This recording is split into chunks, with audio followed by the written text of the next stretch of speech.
The MCG, the world's largest cricket stadium, host of the iconic Boxing Day Test match to which more than 80,000 spectators throng every year. The venue of the first ever Test match and the first ODI. A stadium about which famous journalist Greg Baum once wrote, "The MCG is a shrine. It is to this city what the Opera House is to Sydney, the Eiffel Tower to Paris, and the Statue of Liberty is to New York." But around this time last year, people were saying something quite different about the MCG, in particular about its cricket pitch. Completely unacceptable what we saw. To go through 5 days and have no deterioration whatsoever was very disappointing. Well, I think it just needs to do something. It hasn't changed over 5 days, and I'd say if we were playing for the next couple of days, it probably wouldn't change at all either. The Boxing Day Ashes Test saw just 24 wickets taken over 5 days, and the ICC decided the pitch was so dead it deserved a rating of poor. This means that if the MCG were to get another poor rating over the next 5 years, it would be banned from hosting international games for 12 months. That would be unthinkable. The last time there was no Boxing Day at the G was back in 1989. The whole fiasco put the spotlight back on what's been a topic of debate in Australia for the past decade: drop-in pitches. Now first, we should fill you in on what a drop-in pitch is. It's a pitch prepared outside the actual stadium and then transported in at the start of the cricket season. See, stadiums such as the MCG, the Adelaide Oval and the Optus Stadium in Perth don't just host cricket matches. There's also football, Australian rules football and rugby matches at the grounds.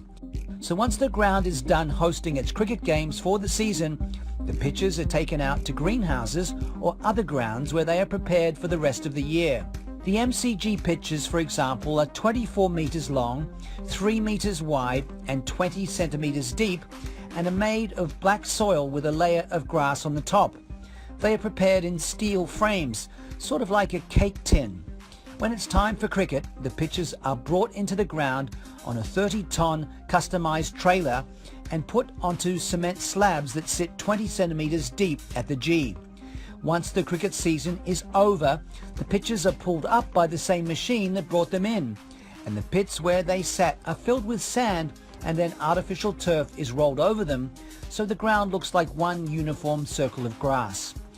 It's all pretty cool to watch, and it's got its advantages. You can decide where to put each pitch, for example.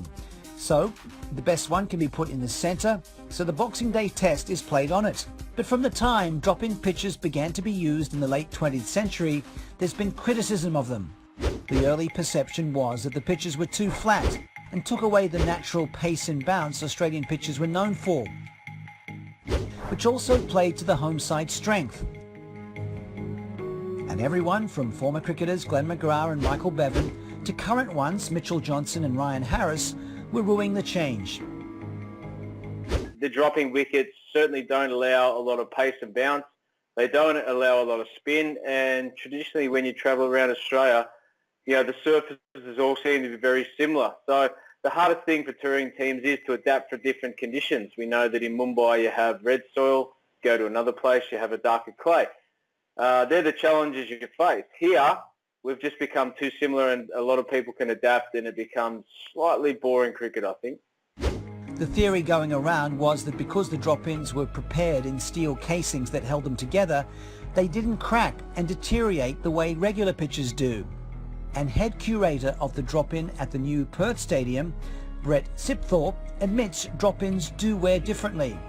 The only difference when it comes to the cracking is it's encased in steel, so we just don't know how far it's going to go, whereas in a block, because of the whole block will dry out and it'll stretch, then the cracking can go all the way across the block. Here it won't go from tray to tray because you've got the steel to contain it. But over the past few years there have been signs that drop-ins don't necessarily all have to be benign tracks. The drop-in pitch at Adelaide has been praised for providing pace and bounce to seamers and some spin too, and has produced some exciting tests. Curators insist they can get drop-ins to behave similarly to fixed pitches as long as they use the same soil. It's very much about the clay, so we're using the exact same clay. So we use the same recipe for bringing the wickets up here as what we do at the Wacker, and they play very similar. So yeah, we don't sort of try to do anything different here, we just try to keep it simple. So, can the MCG pitch get it right this time? Mitchell Starc, Australia's spearhead, says he's ready for the ground to throw up a surprise after last year's fiasco. And will Australia get more drop-in pitches over the next few years? There's been a proposal that one will be used at the SCG too, but there's been significant pushback on the idea.